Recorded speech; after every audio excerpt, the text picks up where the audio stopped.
already visible. The most noticeable is the fight for land.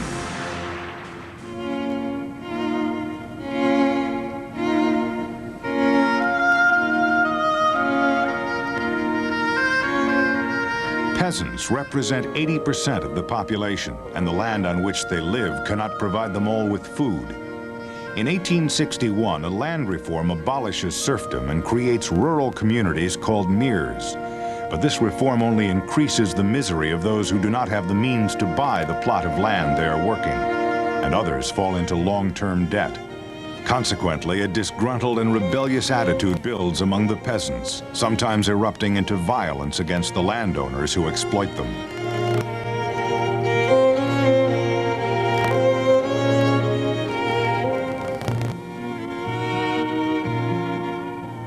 In comparison with the great mass of peasants, the working class population is still quite small, hardly more than 3 million people.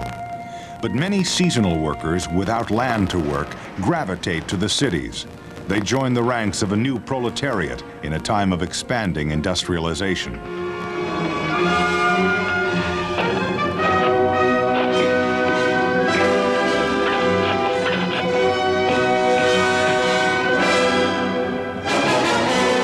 Despite some improvements at the end of the 19th century, working conditions are terrible.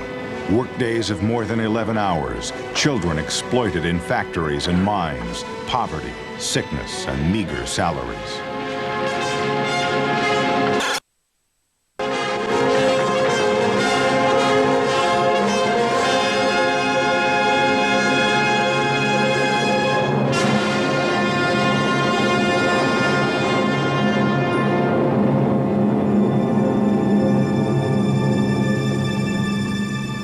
This explosive situation is described faithfully in the work of Leo Tolstoy. The writer becomes the symbol of the liberal ideas which circulate within the intelligentsia, a small group of enlightened members of the court, middle-class liberals, intellectuals, and academics.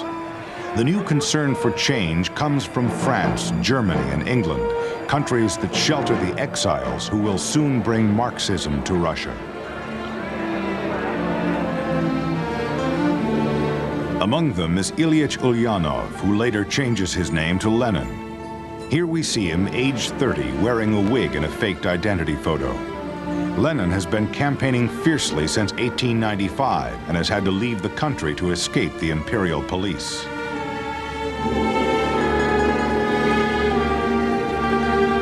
No one can count the great number of arrests, deportations, and executions resulting from the Tsar's efforts to reinforce security. Among the political prisoners is Joseph Dugashvili, also known as Stalin. He is already fighting at Lenin's side.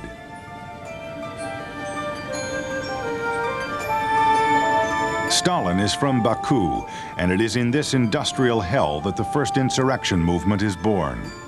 In December of 1904, a huge workers' strike is called in Baku, and demonstrations quickly follow in St. Petersburg on January 8, 1905.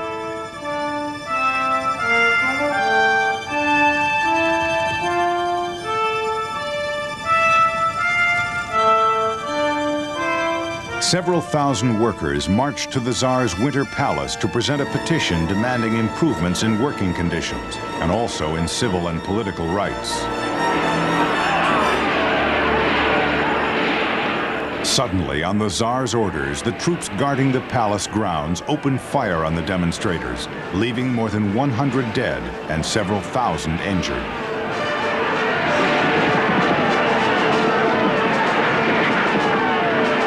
This massacre of an unarmed crowd has been recorded in Russian history as Bloody Sunday. Still, the Tsar remains unaware of what is to come. He is preoccupied by the war he is waging against Japan, a war which had at first set off a burst of patriotic fervor in the country. But that movement dies down quickly in May of 1905 when the Russian fleet is crushed by the Japanese. All the Russian ships are destroyed at Port Arthur, and the Tsar is obliged to sign a humiliating peace treaty. It is the first time in history that a great power is defeated by an Asian country, and this humiliation signals a second crisis. In the Army and those units of the Navy made up mainly of workers, revolution is brewing. The most famous mutiny is that of the battleship Potemkin, but 100 others break out from Kronstadt to Sebastopol. From Odessa to Moscow, the movements are becoming widespread. The whole country is on the verge of insurrection. And in St. Petersburg, the first Soviet is formed, a council of workers which becomes a sort of provisional government. The president of this Soviet is the third great personality of the revolution, Lev Davidovich Bronstein, better known as Leon Trotsky. Crowds are fascinated by Trotsky's energy and enthusiasm at a time when repression is at its height.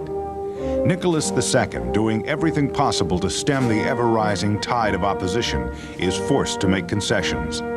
Reluctantly, he asks Minister Witt to create a constitutional assembly, the Duma, which attempts to imitate the French example of 1789.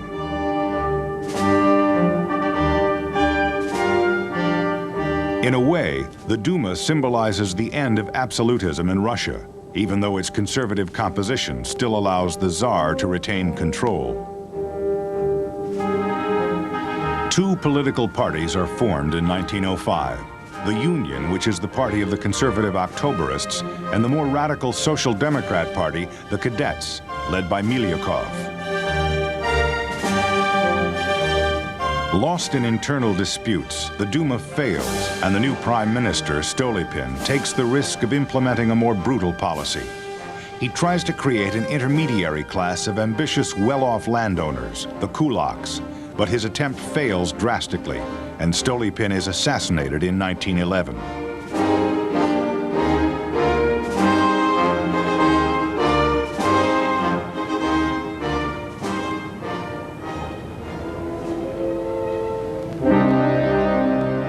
The country's finances are in dire straits, and the Tsar turns to several 100,000 British and French investors for help, the famous Russian loans. In return, a military alliance between Paris, London, and St. Petersburg is negotiated.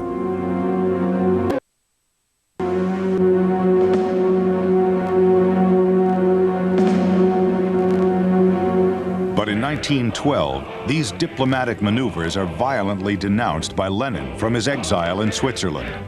There, he is outlining the principles of the approaching revolution, following the orthodox concepts of Karl Marx.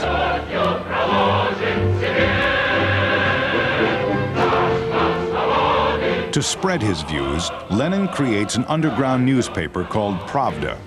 It calls on the proletariat to unite with the peasants. It attacks the policies of the Tsar and contributes to popularizing Lenin's ideas among the working classes.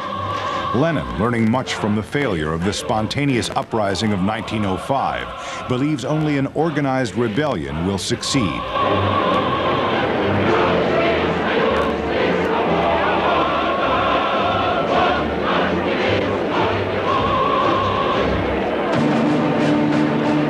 When shipyard workers on the Lena River call a strike, the leaders are hanged.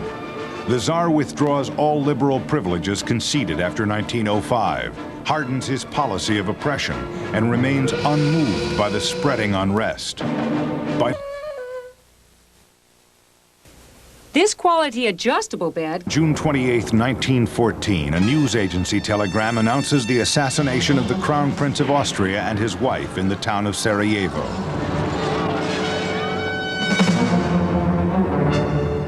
Germany, allied to Austria, has overstepped its borders, settling in the fertile Balkan region that spreads as far as Turkey. At sea, it harasses France and Britain. The whole of Europe throws itself into the war.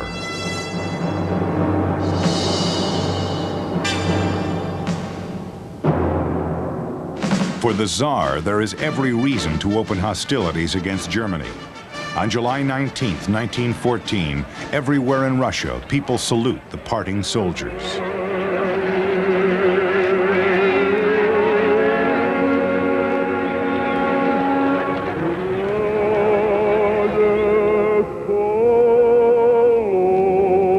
The Tsar is counting on the war to stifle the country's internal unrest, and the unanimity of the war effort does help people to forget the pacifist demonstrators.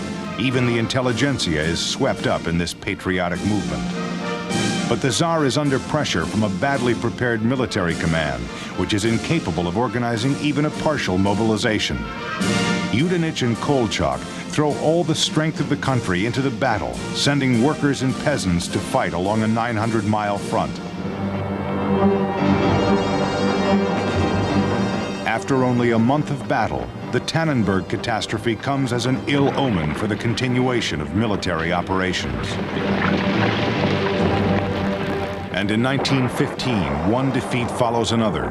The great number of soldiers, more than 14 million, cannot make up for their poor training and lack of equipment.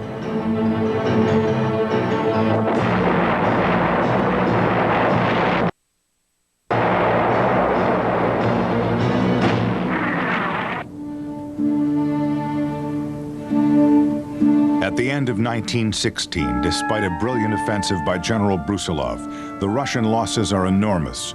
More than 1.5 million are dead, and 2 million have been taken prisoner.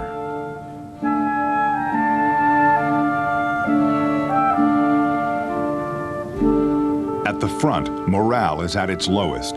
More than 200,000 deserters leave their positions. Famine adds to the growing problem of deserters. City dwellers flee to the country in search of food.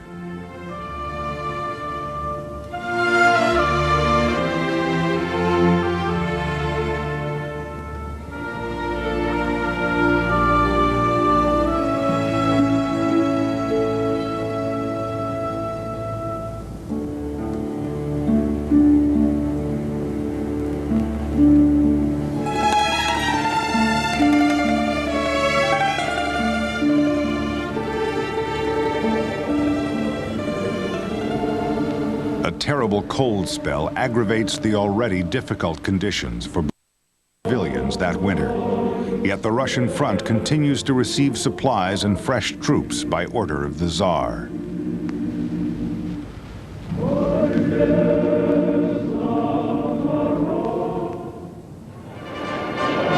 At the beginning of 1917, the continuing famine, cold, and war push the population to the limits, and demonstrations become more frequent. Several police reports warn the authorities that these riots could lead to disaster. And in St. Petersburg, renamed Petrograd, on Sunday, February 26th, that disaster happens. A procession of women and strikers marching to the Duma is suddenly fired on by guards. Many protesters are killed. The next day, soldiers pour from their barracks to join the people. The revolution has begun. The troops in Petrograd, 170,000 men, kill any officers who remain loyal to the Tsar and join the insurrection.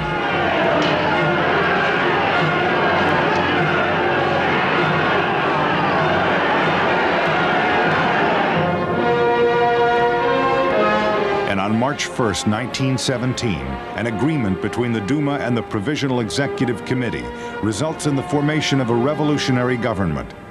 Its leaders are Prince Wolf, Milyukov, and a single moderate socialist, Kerensky.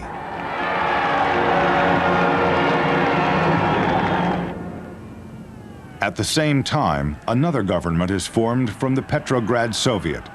This government springs from the working classes and has a socialist majority. On the morning of March 2nd, two delegates from the Duma, Gushkov and Shulgin, appear before the Tsar. Finally convinced that he can no longer remain in power, Nicholas II abdicates and tries to pass the crown to his brother, the Grand Duke Michael, who refuses it. All power is now in the hands of the provisional government. Suddenly, with his double abdication, Russia becomes a republic. It is the end of 300 years of Romanov rule.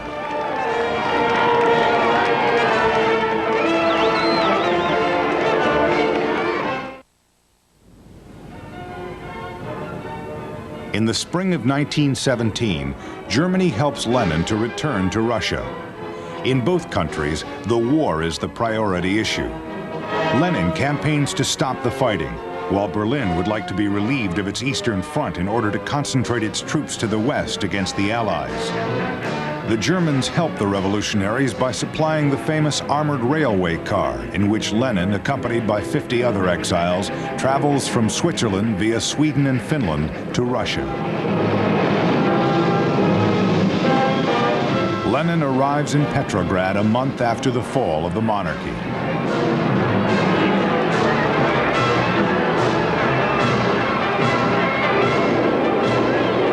A few days later, he is joined by Leon Trotsky.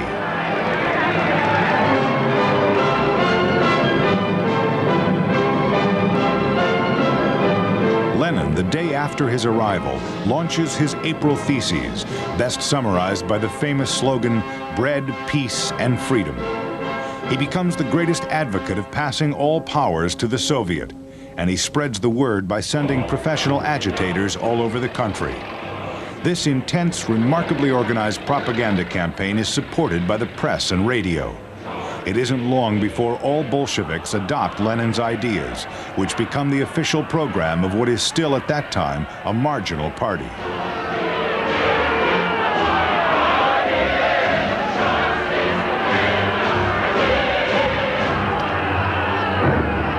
A note from Minister Milyukov entitled "War to the Bitter End" is inadvertently divulged by the press. The note was meant only for external diplomatic purposes, aiming to reassure the Allies that they have the full support of the Russian army. But it provokes the fury of both Lenin and the Soviet and sets off an unprecedented wave of protest throughout the country. For the first time since February, the people take to the streets. But this time, soldiers and workers are armed. Brandishing banners demanding a return to peace, protesters exchange shots with government supporters, and many people are injured. Opposition to the war is also growing in the army. The 1st Machine Gun Regiment riots in the capital, and on July 3, 1917, an exchange of fire leaves 400 people dead. The following day, sailors from Kronstadt join demonstrators in front of government headquarters to demand that power be transferred to the Soviet. But regiments loyal to the socialists repress the demonstration. Kamenev and Trotsky are imprisoned, and Lenin and Zinoviev escape to Finland. Lenin now realizes that he has no choice but to organize an armed insurrection, and for the first time he arouses the interest of the peasants as well as the workers.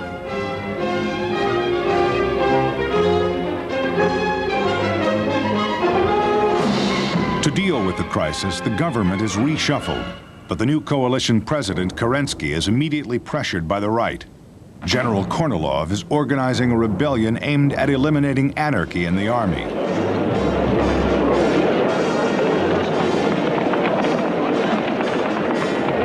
Kerensky counters by arming the Bolsheviks, enabling them to stop Kornilov.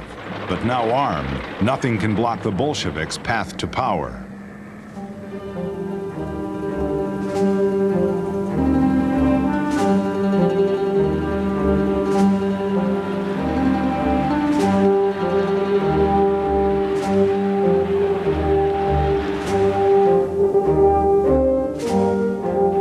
On the 23rd of October, the Central Committee meets in Sukhanov's apartment to adopt a decisive resolution to mobilize all the party's energy toward an armed insurrection. This motion is drawn up by Lenin, who has returned secretly from Finland. Only Kamenev and Zinoviev oppose the motion. In an attempt to wreck the takeover, they leak the plan to the press. Lenin will never forgive them.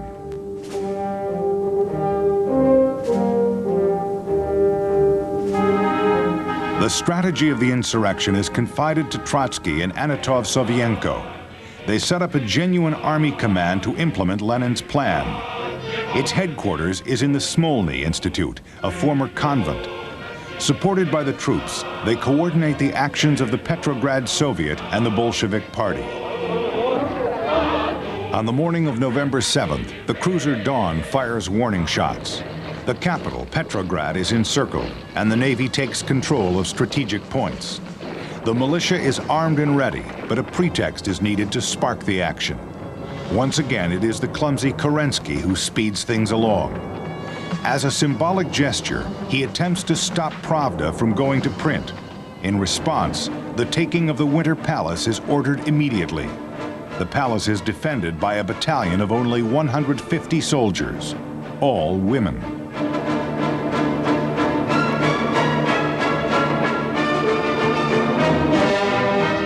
The evening of November 7th.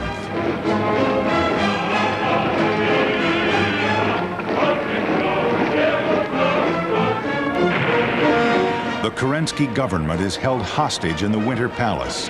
As 2 a.m. approaches, a small detachment of soldiers, followed by a disorderly crowd, enters the palace. 3 officers are injured, some looting occurs, and the ministers are arrested.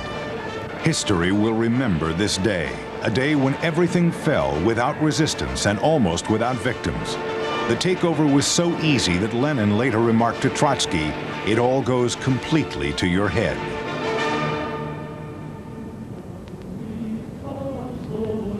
The next day, Trotsky reinforces the militia and the Revolutionary Army by calling up sailors and peasants.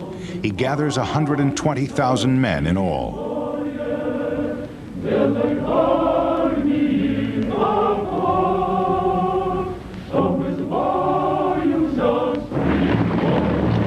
Kerensky looks for reinforcements among the Cossacks, but he only manages to mobilize. Lenin's first government meets, and the Bolsheviks find the situation quite different from what their theories had led them to expect. At the bottom is the peasantry, which has contributed so much to the revolution, and which for a century has been demanding the same thing: access to the ownership of land. Disappointed by the new regime, the peasants have increased the unauthorized occupation of land. When Lenin decrees the abolition of the great estates and the distribution of the land among those who work it, he is only confirming a victory already won, more or less, by force.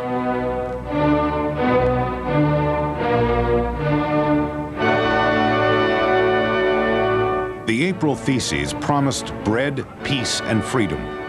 After the land question, Lenin's second decree concerns peace, the most difficult slogan to put into practice.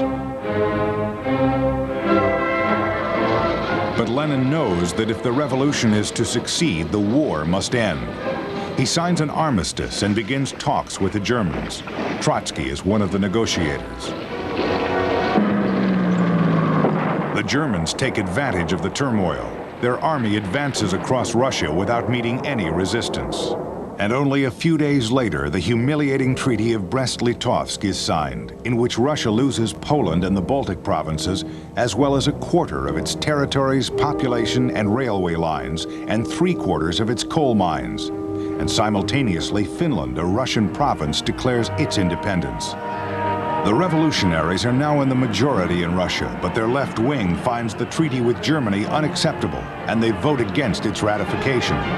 But Lenin disregards their protests. He dissolves the Constituent Assembly, declaring that the Soviet is democracy, and creates the Cheka, the political police. For the communists, the summer of 1918 is crucial. Germany, favoring the establishment of governments hostile to the Bolsheviks, helps the Ukraine make a bid for independence. In most of the provinces, the communists must confront nationalist upheavals provoked by the revolution.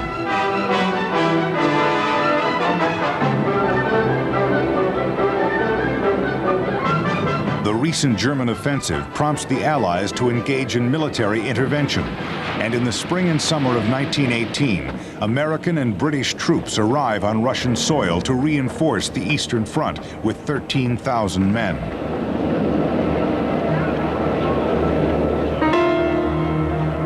A small French contingent lands at Odessa. The Japanese arrive at Vladivostok. To add to the confusion, the Czechs provide support for anti-Bolshevik governments in Chelyabinsk, Omsk, and Samara.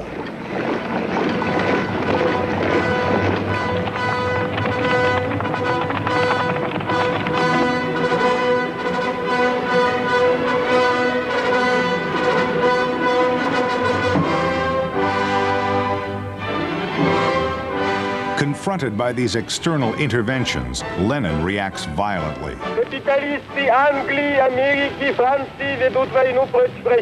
In this speech, Lenin denounces those foreign capitalists who try to re-establish the Tsar by giving money and arms to the enemies of the new regime. желая восстановить власть царя, власть помещиков, власть капиталистов. Нет, этому не бывать. It is the beginning of the Civil War. The communists realize that they must urgently create a new Red Army. At first, they enlist volunteers. Those who sign on are workers, or komsomols, communist youths who sing as they join up. But the number of volunteers is small.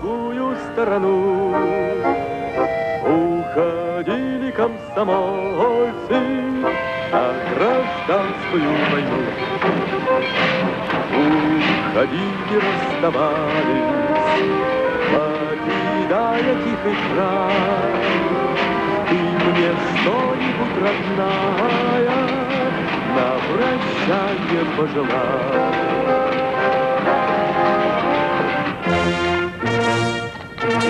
Facing the Reds is the White Army, consisting of about 150,000 men. It is led by military chiefs like Denikin, Kornilov, and Udenich. This volunteer army is neither unified nor organized, but it fights remarkably well, and its first offensives easily break through the Red lines.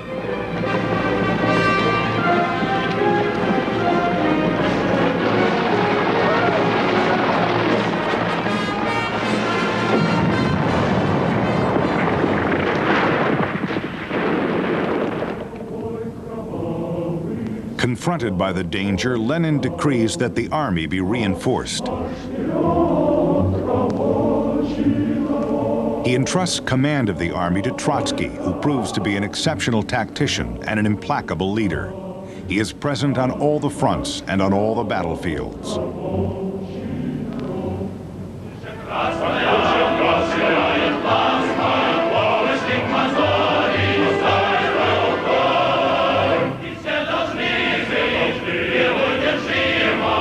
Trotsky introduces conscription and uses former officers of the Tsar's army, such as Tukhachevsky, to train his troops. All the great figures of the revolution are with Trotsky: Chapayov, Blücher, and Stalin, whom he removes from the front, an act for which Stalin will never forgive him.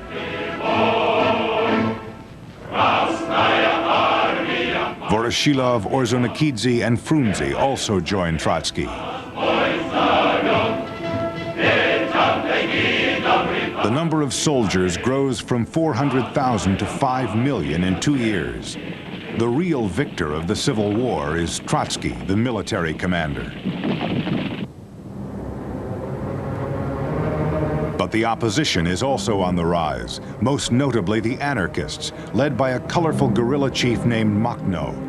Helped by a few left-wing revolutionaries, the anarchists spread terror. They are responsible for many murderous attacks, particularly in Moscow and Yaroslavl. Lenin is also using force. He creates a system of repression carried out by the Cheka, the political police. In 4 years, 140,000 people are executed and 60,000 others are deported to prison camps. As a symbolic gesture to strengthen the image of the communist government, the Tsar and all his family are massacred. Russia is in a disastrous state. Cold, famine, and disease throw the country into chaos. The death rate has more than doubled, industry has collapsed, and the cities are no longer supplied with food. Confronted by this catastrophic situation, Lenin launches what is called war communism to feed the country and give people work. The measures he takes are severe. Saturday becomes an additional workday, baptized Black Saturday. Wheat is requisitioned, provoking riots. The middle classes are put to hard labor, and money is replaced by barter. During this period, Lenin is attacked and seriously injured in the shoulder. He makes his first public appearance in a long time to rally his followers.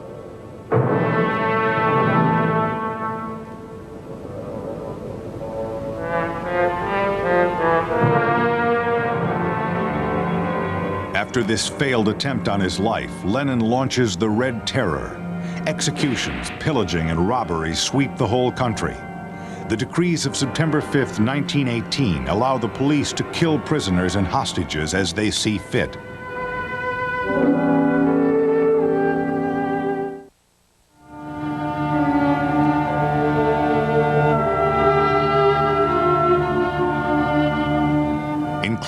those killed in the First World War, the Civil War, and those dead of famine and fever, 19 million died from 1917 to 1920.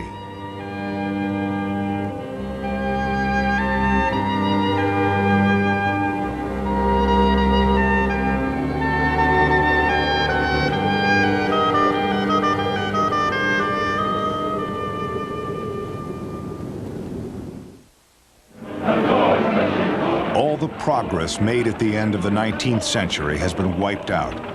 Lenin draws up plans to deal with the shortage of food and to get industry back on its feet. Handling the emergency with government action, Lenin puts into place the great socialist model. He creates collective farms known as kolkhozs, strives to eliminate illiteracy, develops and extends electrification, and nationalizes industry.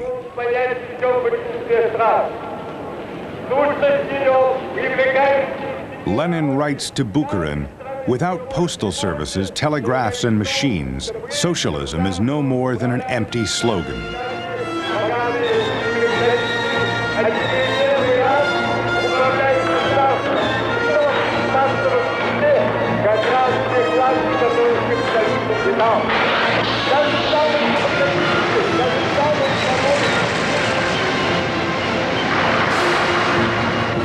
During this period, the basis of a system that will outlive Lenin and be taken over by Stalin is established. The Soviet economy bursts forward under collectivization and the five-year plans.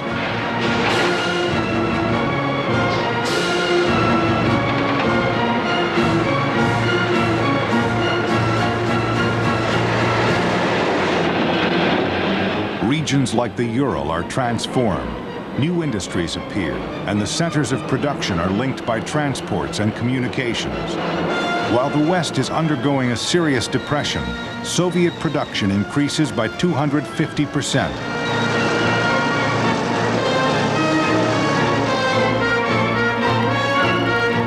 However, despite the lyricism of the images produced by Lenin's propaganda machine, all is not perfect in this new communist world.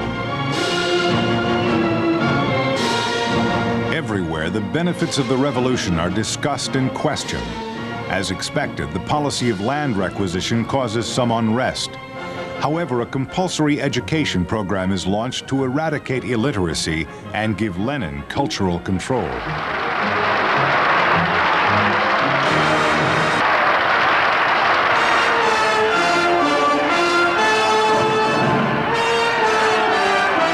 Much of his popularity is due to the regime's powerful propaganda machine. Agitprop uses films to bring the message to the people, who are still largely illiterate. Cinemas on trains crisscross the country, illuminating the communist cause. Agitprop also finds ways to use boats to disseminate the good message. And Lenin's wife is in charge of the famous Red Star, a cinema installed on a barge that can accommodate an audience of 1,000 people.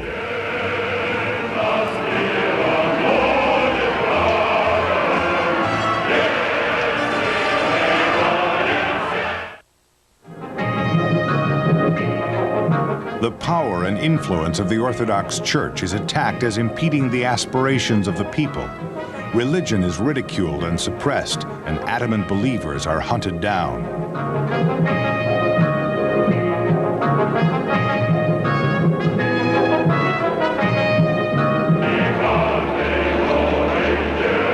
Confident that he has his country in hand, Lenin now turns his attention toward other lands.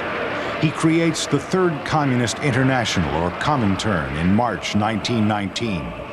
The presidency is entrusted to Zinoviev, who leaves his mark on world communism by imposing iron discipline and a highly centralized organization. The following year, communist parties are formed in Germany, Finland, Italy, Spain, and other countries.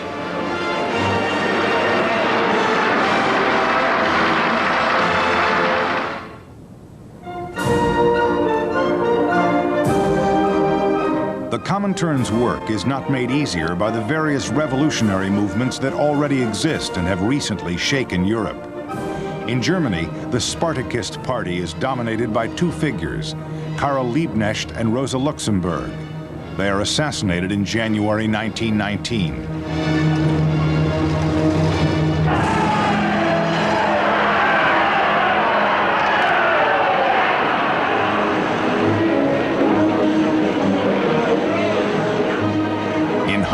the revolution lasts only 3 months, but leaves a terrible wake of destruction. In China, the first communist movement appears in the spring of 1918.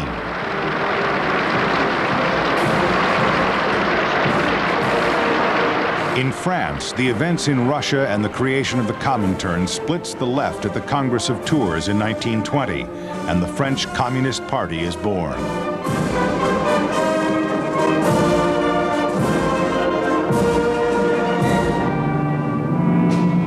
The image of the revolution may be a symbol of hope abroad, but in Russia the reality is less romantic.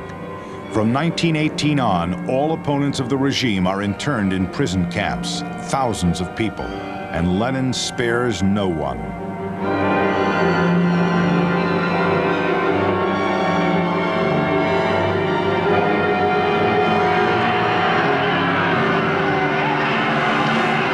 Faced with such repression, the country is once again thrown into revolution. One of the most violent revolts begins in Kronstadt. Lenin, realizing that absolute communism is failing, launches the New Economic Policy, or the NEP. The country returns to a market economy, and money comes back to replace barter. Requisitioning is stopped, and a new tax system establishes commercial freedom for the peasants.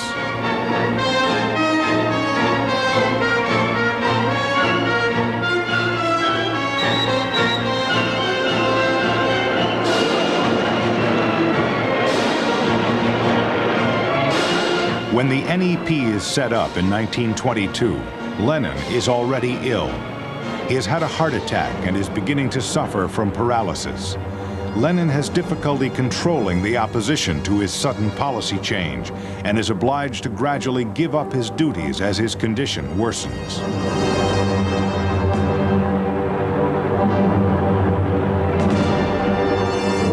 Stalin fills the void left by the fading Lenin and is elected General Secretary of the Communist Party.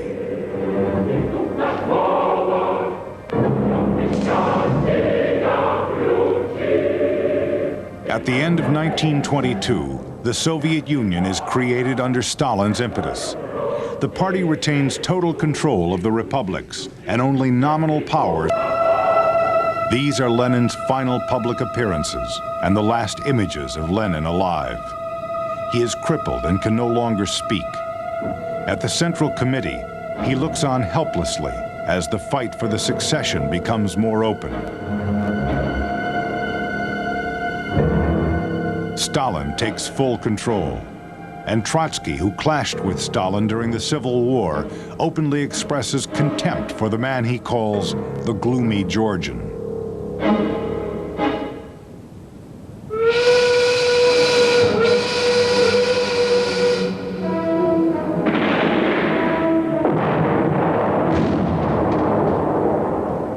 Lenin dies on January 21st, 1924, just before his 54th birthday.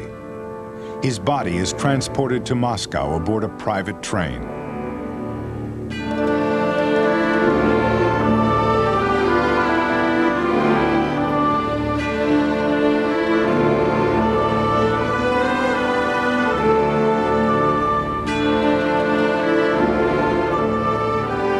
Since he was 17, Lenin had devoted his life to the revolution, which he had personified from October 1917 until his death. It was Lenin who created the one-party system that led to the most extreme totalitarianism.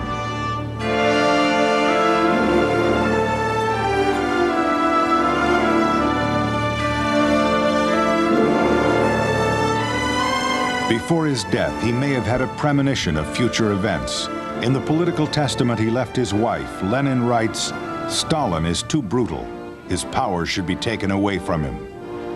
But Stalin's powers could not be challenged, and his bloody rule was absolute.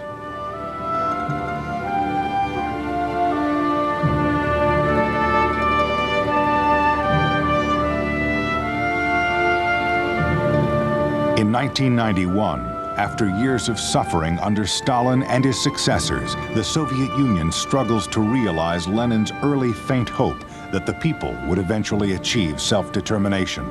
An anxious world watches and waits.